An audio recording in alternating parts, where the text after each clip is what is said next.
But what I want you all to know, you women of my age, is that it's never too late to get the kind of help to move through this devastation and this trauma, or at least to find well-being for yourself. What I would want you to start with is not being alone, because my sense is that is where most of you are. You're alone for many reasons, and what we know here at Faithful and True is that isolation is one of the greatest enemies of getting well. So first and foremost, I would want to help you find a safe place to start talking about your story. And that might be with a counselor, just one-on-one. And that can be a very safe place to start. And what you want to make sure is what they're saying to you also rings true for you. And I always want to encourage you to listen to that place in you that says, ooh, that really hurt. That didn't feel right. That's not the journey I want to be on. Because if that's what you're feeling, that is most likely true. And if that's the case, you keep looking until you find someone who can be there and listen and start telling you things that make sense to you.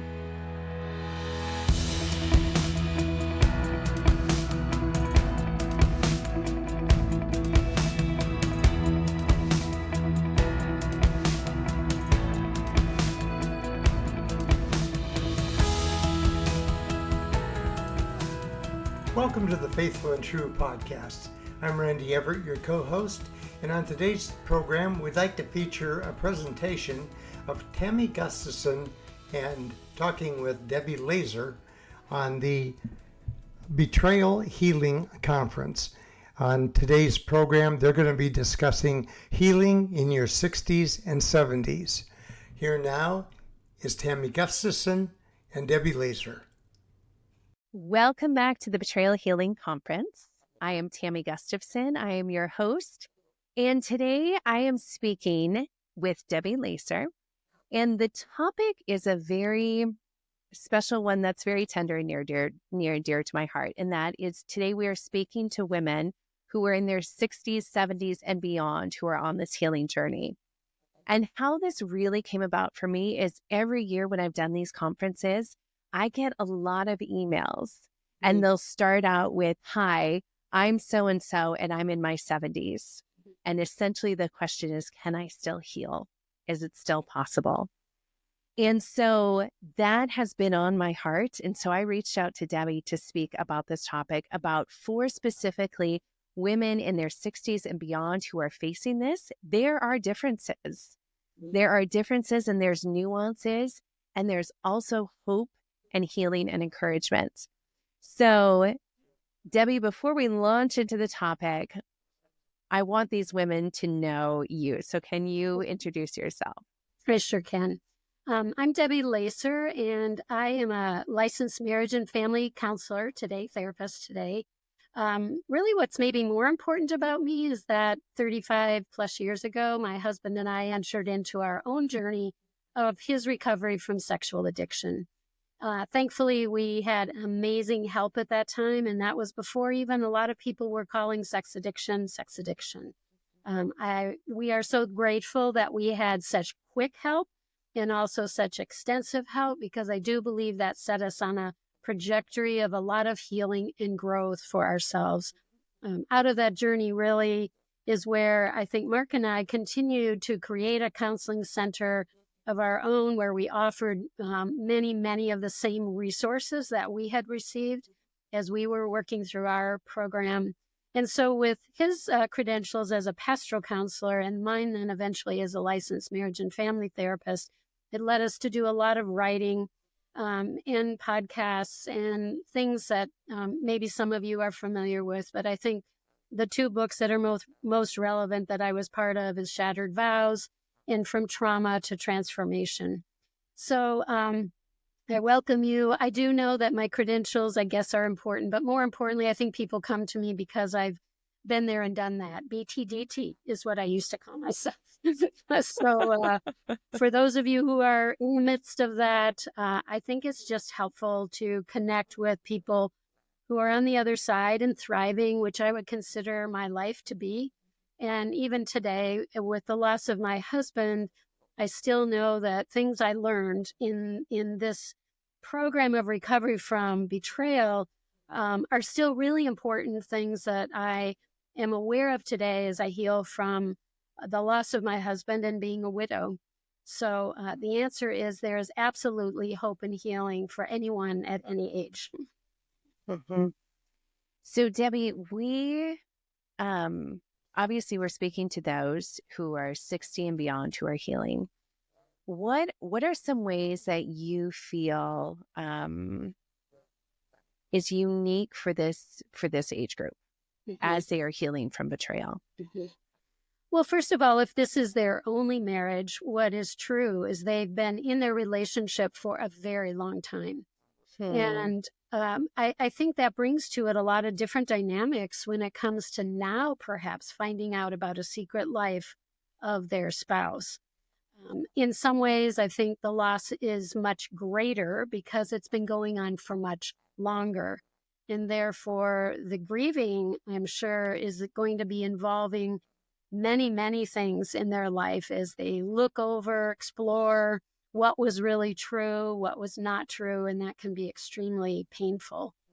I think also perhaps these women have been in their role, whatever that has been, if they've been an at-home mom, for instance, or, what do we call domestic engineer? I love that word because there's so much to that job. It is more than a full-time job in and of itself.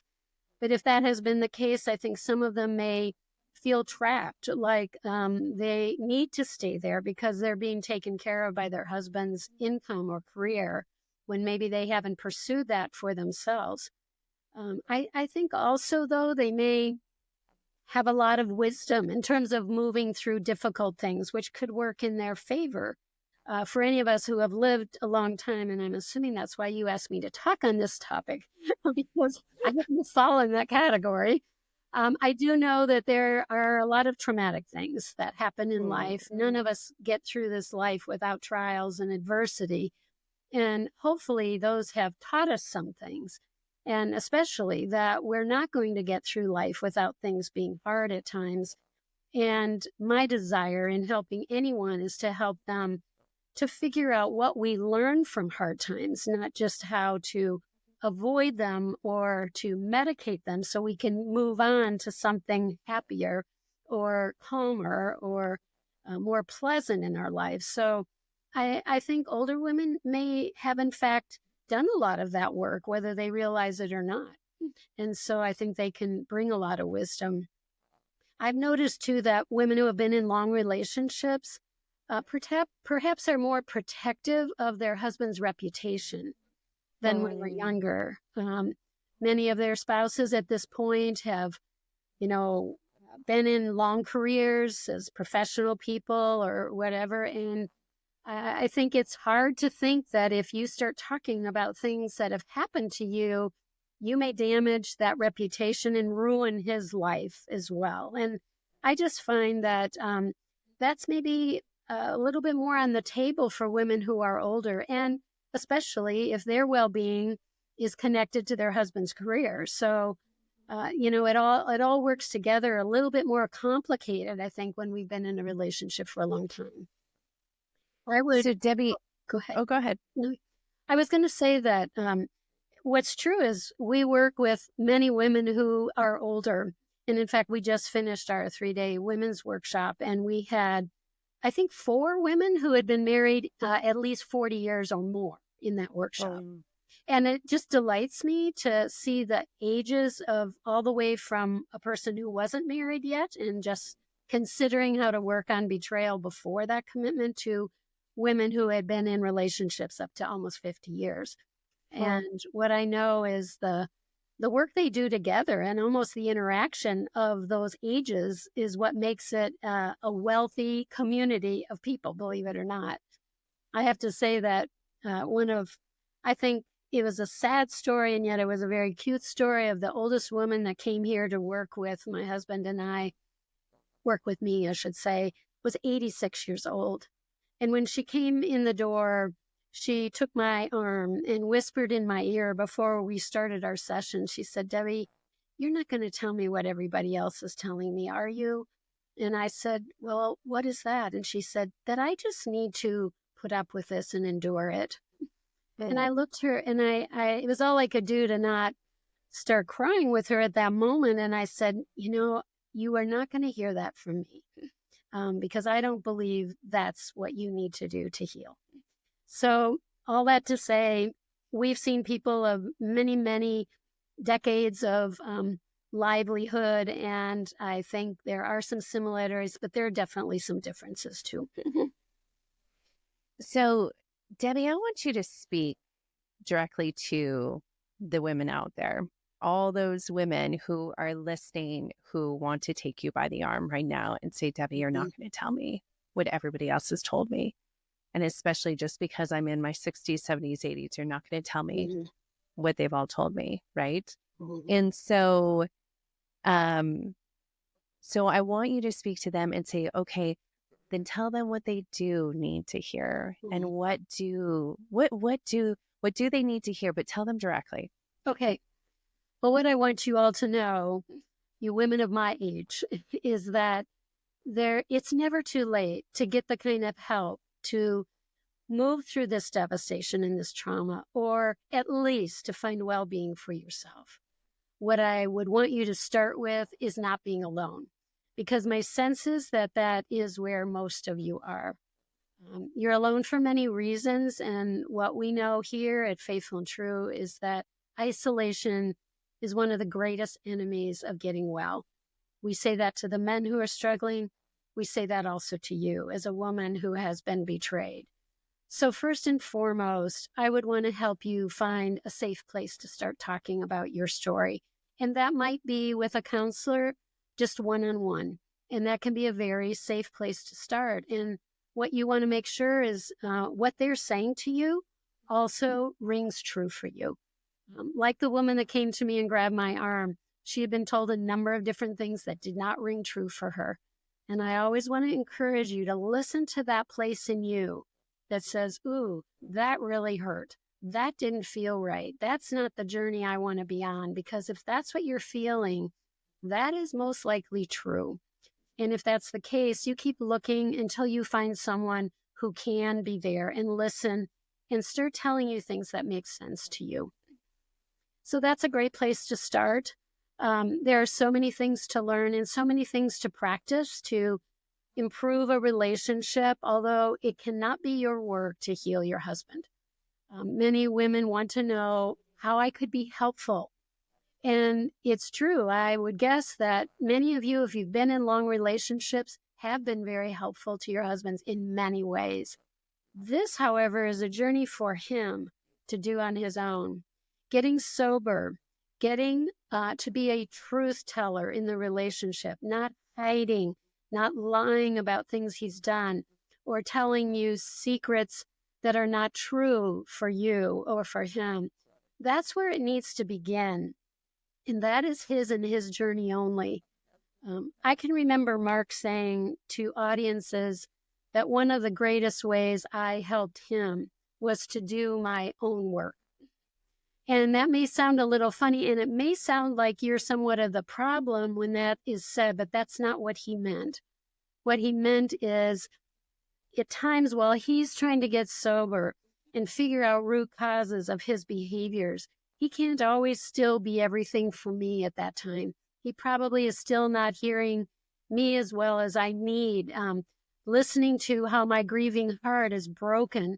And there's a lot of experiences he will need to work on with other safe men and counselors in his life. In the same way, though, I need to be heard, as you do. And we need people who are safe for us, which is sometimes not our best friends and certainly not our family members typically, because they have so much investment in us being happy and being content that sometimes their best advice is just to leave. And I just know that's not always good advice in the beginning. In fact, I would never recommend that. I would always want you to slow it down and make sure whatever you decide, that you've given it enough time to feel good about what you have done. If you leave too hurriedly and you haven't tried things that you might have wondered if that might have worked, sooner or later you might regret your decision and wish you had slowed that down. And so while you're slowing things down is a perfect time to get involved with your own counseling and a group of other women who are on this journey too. So you can find some different companionship, some community for yourself who gets you day in and day out and who can be there for you no matter what time of the day it is that you have a question and you need to talk to somebody about it. So, Debbie, what would you say to a woman who maybe she's been dealing with this for 30 years in her marriage? Maybe it wasn't a surprise. There definitely some are, obviously. What would you speak to those women who it hasn't been a surprise? She's been dealing with it for a long time. She's so tired and worn down. She doesn't know if it's even possible for her husband to change. But leaving the marriage at this point, at this phase in life, she's not sure that she wants to do that. And she is just worn down and exhausted and feeling like she's lost herself. What would you say to that woman in her 60s and beyond? It's never too late to get help. And I have heard of many women who have lived with a life that was less than what they wanted it to be, which created a lot of sadness and secrecy for them, perhaps too. Depression, maybe, anxiety, when we don't live in the truth. And we're not able to talk with our spouse about all the things going on for us, our hurt, our depression, our sadness, our desire for things to change. I think slowly, as we don't speak about things that matter to us, there's a part of us that dies inside. And I think that's what you're describing, Tammy, is a woman who has been in this so long that she even wonders who she is anymore. I feel like a shell, some say to me. I don't even know who I am. And I would just say, it's never too late. It's never too late. I have a lot of sadness about those situations because unlike Mark's and mine, when we got help fast, and it was like the ambulance came and took us right to the ER, and we had all these people around us helping us to make this good for ourselves and to find some well-being. I feel so sad that these folks haven't found good help yet. And I know it's not their fault. It's true that sometimes on this topic, we just haven't talked about it very much, to be honest. So people aren't aware of how prevalent it is. And especially today, how many people are getting trained and understand how to help people who are in betrayal and addiction. So get help. That's all I say. Make that first call. Just make a call and say, I want to come in. I have no idea what I'm going to talk about. I don't even know what I want. All I know is this person told me not to live alone in this anymore. Yeah. I'm working with a lady right now who's in her 70s, and it has been so beautiful. We actually talked about this the other day. She's like, I want to heal, and I may not get through everything. I may not heal completely, but I want to pursue. I want to move towards peace. I want to move towards healing. And as we've been working on that, she said to me the other day, she was like, I finally feel like I'm coming into myself for the first time in my life. And I am learning how to play for the first time at 72 years old. And it is so beautiful. So Debbie, I think, and you have a better feel for this, because you're in the age demographic. But my sense is that at some point in time, what I've seen in my clients is there's some point in time women get to this place, especially when they've been worn down by betrayal, that they feel like, I guess this is just what it is. And I guess I'm just at that point in my life where I'm just going to coast now, and whatever it is, I'm just going to ride out my life, and I'm just going to coast. And the life and the future starts to get dimmer and darker and smaller. So if that woman was in your office telling you this, what would you say to her, and what sort of picture would you paint for her for the future? Well, I would assume if she's in my office, she really does want something different. Can you talk directly to her? I Yes. think it's more powerful. You Okay. talk to that lady right Yes, now. I will. I would say if you've come here to see me today, my hunch is that you maybe do want something different. That I don't know that you would make this appointment and come all this way if you didn't have an idea that there could be something different. What I would tell you is that I don't need to determine for you what your life should look like. And so your decisions about that are definitely going to be yours.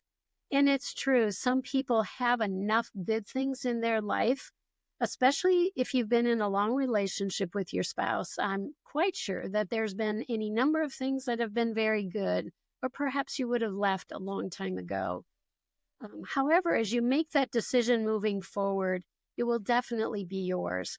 I can't determine whether something has just become too much for you and you need to leave. You will know if that's the case, and I will support you either way.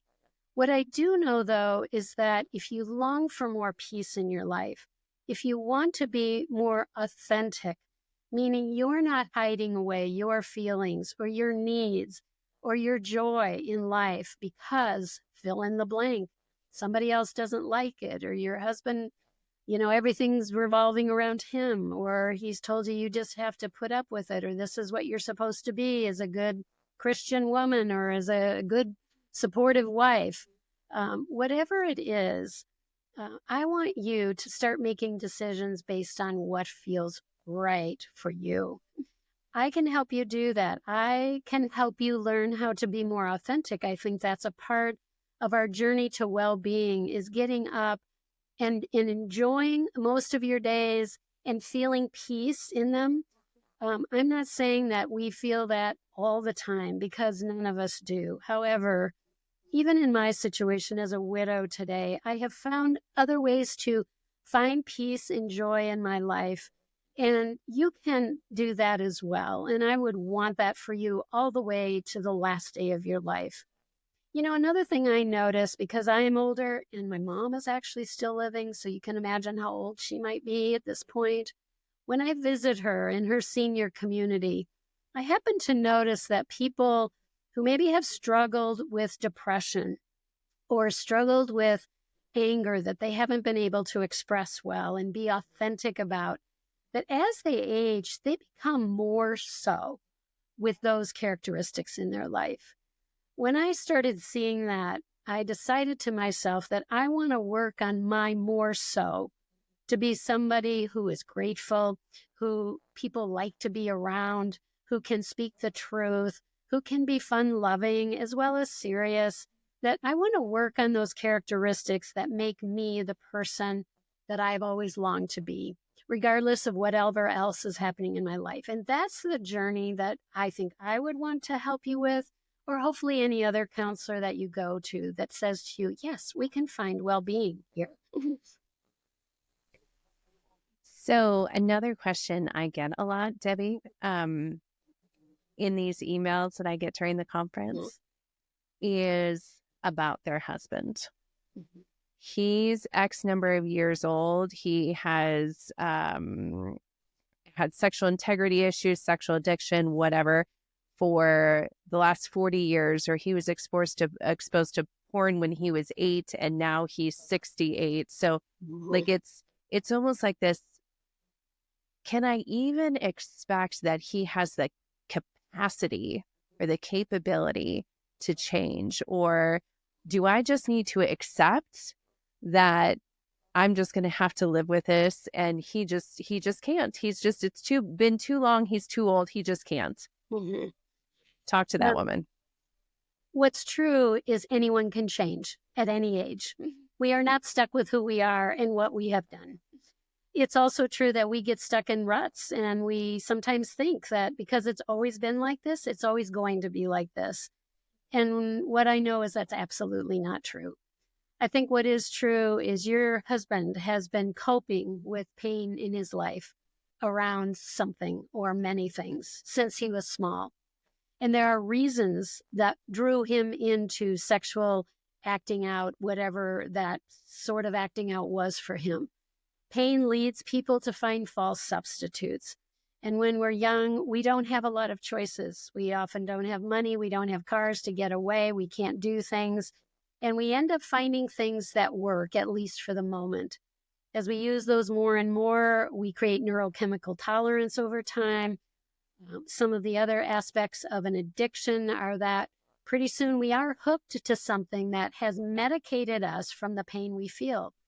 But I just want you to know, I think at the depth of all the men who act out is this part of them that wants life to be different. They don't like hiding and lying and covering up things. It is terribly stressful for them to do that, and it creates a lot of shame.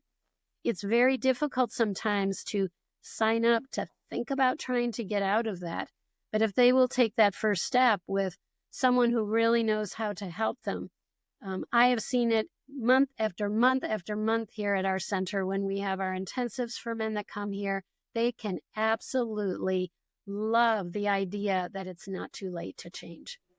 I will say it takes work. It's not an easy fix, and they need to commit to a long journey of that. But there's all the reason in the world that their brains can change, their neurobiology can be different. They can make healthier choices with community and people who are encouraging that. They can start believing different things than maybe what they were told earlier in their life. It is hard for all of us at times to accept that maybe we all just deal with this and we just need to because our culture is full of it. That isn't true, though. It's not true. It's true that many, many, many people fall into this as a false substitute to manage pain. And if you want life to be different, if you want to live in the light and in the truth, it leads to great relationships with yourself, with others in your faith journey. And we have proven this. I have through my own research that I've done here a few years ago with wives, but also there are many people who have done research about post-traumatic growth, meaning they're after traumatic things in your life. There is the possibility of growth if you will sign up to get resources for yourself. You cannot do this alone. And that's the one caveat I would say. Too many of us are independent. We pull ourselves up by our bootstraps because we've been taught to do that. And we think we can solve this on our own. But what I would say is you are all smart people. You've lived a long life. If you could have done this on your own, you would have done it by now. So I hope you can believe me that this is going to take more than just you sitting at home reading books or your husband doing the same, hoping for different results. So get out there, get with people who have been trained, and know that everybody can change. It's a wonderful truth that we all live with. And you know what? When we do it at an older age, I think people really, really respect that. Kids will, grandkids will. You should see what my grandparents have done, say some. And my own grandchildren say that. They're proud of the changes that somebody has made in their family's systems so that some of the trauma that goes from generation to generation can finally stop. I think that gives people hope that change is possible. Mm-hmm. I think we all need that more. I think that's so beautiful. Yeah. So Debbie, the $1 million question, and I've heard from you, and I know in your research on post-traumatic growth, which is that's what everybody wants, right? Mm-hmm. It's not to get stuck in trauma. It's not to simply survive. We don't want to just survive. We want to move forward and grow and thrive afterwards. And that's what your post-traumatic growth is all about. But I know that getting help and community is so important to that piece based off of your research, right? So then the $1 million question becomes, for all betrayed partners, but particularly I think this age group is, okay, where do I go? Like, you've convinced me. I don't want to be isolated. I want a community. I want to be able to talk about this. I'm ready. Where do I go? So I want you to talk about what you offer for sure, but then also like where are some other places they can go if they're around the country or around the world? What should they be looking for? Yeah. Well, I didn't want to make this a marketing thing for what we do here in the Minneapolis. I am asking you to tell everybody. Well, I guess because my husband and I are in this my husband no longer is, but I am in this older age range, we have continued to, as I said earlier, provide those kinds of resources that were so helpful to us. And that includes intensives. My husband was able to go to inpatient treatment way back when insurance companies covered a lot of that. They no longer tend to do that. And so inpatient treatment can be a very expensive venture for people, really out of their budget for sure. Mark, along the way, developed shorter term intensives, thinking that many people, if they could be poured into on the front end of this journey with a lot of good information and hopeful information, they could then go back to their therapists and communities, get involved in groups. Those might be 12-step groups or Celebrate Recovery. There are many of these groups. If you Google this issue online, you'll run into what's available in your area of the country. And there are many therapists who are also trained. At our center, we offer intensives for both betrayed women and sexually addicted men, or those struggling at least with compulsive behaviors. We're not all that invested in having to put labels on this, but we know it makes a huge difference. We also offer individual counseling, some couples counseling. We have a boatload of podcasts that my husband actually started way back in the year 2012. Before we even called them podcasts. They were, in our place, we called them the online radio show because podcast wasn't even a word back then. So we have a lot of helpful free help there. And we also have professionally led groups for those that come through our workshops. So we offer a lot of helpful things. And it's also true, we can't help everybody out there who is hurting. We know there are other organizations that do intensives or workshops. And again, when you Google those things out there, you can find what might be available in your area. Some things are virtual these days since COVID. Other things are in person. We like to do our workshops in person here. So people come from all over the country and even outside of our country, actually, for those. So depending on what's comfortable for those of you who are coming to listen to this workshop or topic today, if you have difficulties traveling somewhere, then I'm quite sure you will find things that can be virtual for you. That's one of the blessings that came out of COVID, frankly. Yeah. So for those who aren't able to connect with you guys directly and they do Google something and they're like, I have no idea if this is good or not. I think it's really important just to know that you have permission to interview a potential therapist, a potential coach, a support group. Debbie, could you maybe give 2 or 3 questions they could ask or recommendations for how to interview or what things to ask as they interview these people? And I did have a section in my book, Shattered Vows, where I talked about this as well, which is briefly here. I think one of the questions is, what kind of training have you had? What is your experience in working with addiction and betrayal in your practice? Do you see it quite often? Do you do it once in a while? It's a little bit like interviewing a surgeon. If you're going to have a major surgery, you want to know, is this the first time you've done this? Do you do 10 a year or do you do 10 a day? And so I think that's why I love our place, is our entire team. That's all we do all day, every day. So I would like to think when you do something more, you tend to get better at what you're doing. And you need to ask that question. There is no just one place where people get trained. A lot of people know what they're doing because they've been through the journey. And frankly, I think that's an okay question to ask. People always wanted to know that about me, is, have you been through the journey? And when they knew that about me, they didn't really care about the rest. They cared about what I looked like, what I sounded like. And if they wanted a little bit of that, then that was good enough, So I think those are 2 good questions. I think it's good to ask whether they like to work as a team with others. Do you do some referral for specialties like EMDR, neurofeedback? Do you lead groups for people? Because I'm hearing that community is so important. Do you have some of those kind of resources, or what is your belief about those kinds of things? So I think those are good questions to ask. And then, as you said, and I think it's so important, Tammy, that we listen to our internal self. I believe it's the spirit speaking to me. You can call it whatever you want for you. But what's true is we know for ourselves, we have within us what we need to know if we're in the right place.